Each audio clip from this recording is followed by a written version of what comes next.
दुर्गापुर नगर निगम के ward number 23 के पूर्व पार्षद देवव्रत साई की पहल पर पश्चिम बंगाल दिवस मनाया गया।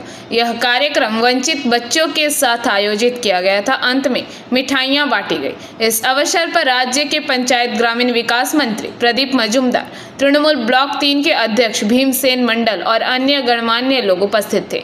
मंत्री ने कहा, आज का पश्चिम बंगाल दिवस धर्म या जाति से ऊपर उठकर मनाया जा रहा है।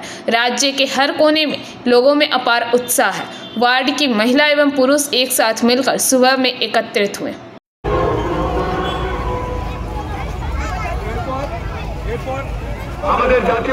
তার সঙ্গে সঙ্গে পশ্চিমবঙ্গ দিবস উদযাপন, এখানে কেউ বলতে পারবে না এটা অমুকের অনুষ্ঠান, এটা তমুকের অনুষ্ঠান, এখানে কেন এ যাবে। যারা বিভাজন করার জন্য সবসময় ছুরিকাজি নিয়ে ঘুরে বেড়াচ্ছে, তারা এই উৎসবে কোনোভাবেই বিভাজন করতে পারে।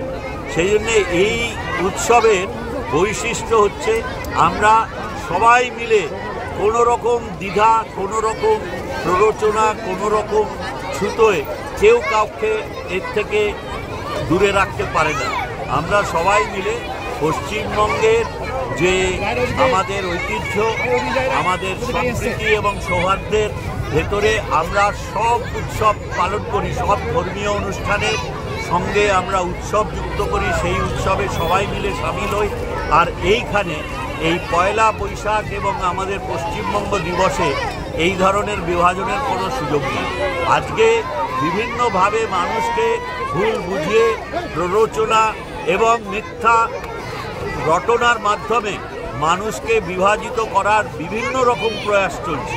সেখানে আজকের এই উৎসব, সেখানে কোনো রকম ছুরিকাটি চালানোর, বিভাজন করার কোনো সুযোগ নেই। সেই জন্যে এই উৎসবের বৈশিষ্ট্য একেবারে আলাদা এবং এইখানে আমরা আমাদের যে সাংস্কৃতিক ঐতিহ্য তাকে বজায় রেখে আমরা সকলে মিলে জাতি, ধর্ম, বর্ণ, বয়স, ভাষা সব বিভাজন ভুলে আমরা সকলকে নিয়ে আমরা এই উৎসব পালন করছি। এর বৈশিষ্ট্য এবং তাৎপর্য একেবারে শৈশব থেকে যারা পশ্চিমবঙ্গে বাস করেন তাদের ভেতর ছড়িয়ে দেওয়ার জন্য আজকে সকালবেলায় ভোরবেলায় এখানে আমাদের 23 নম্বর ওয়ার্ডের সব বাচ্চাদের নিয়ে সংগঠিত করে আবাল বৃদ্ধ বনিতা সবাই এখানে উপস্থিত হয়েছেন। আমাদের প্রাক্তন যিনি এখানে পৌরপিতা ছিলেন দেবব্রত সাই, তিনি এই নেতৃত্বে এই আয়োজন করেছেন। অতি সুন্দর, অতি মনোরম। আমি এখানে উপস্থিত হলাম। আরও অনেক জায়গায় এই ধরনের অনুষ্ঠান হচ্ছে। যতগুলো জায়গা পারব তাতে যোগ দেবো। আপনাদের সকলের শুভেচ্ছা থাকলে আমাদের এই প্রয়াস আরও সফল হবে। আবাল বৃদ্ধ বনিতা সকলেই বুঝতে। दुर्गापुर से निमाई दास की रिपोर्ट, PBTV न्यूज। नियमित अपडेट एवं दुनिया भर की ताज़ा खबरों के लिए हमारे फेसबुक पेज को फॉलो एवं यूट्यूब चैनल को सब्सक्राइब करें।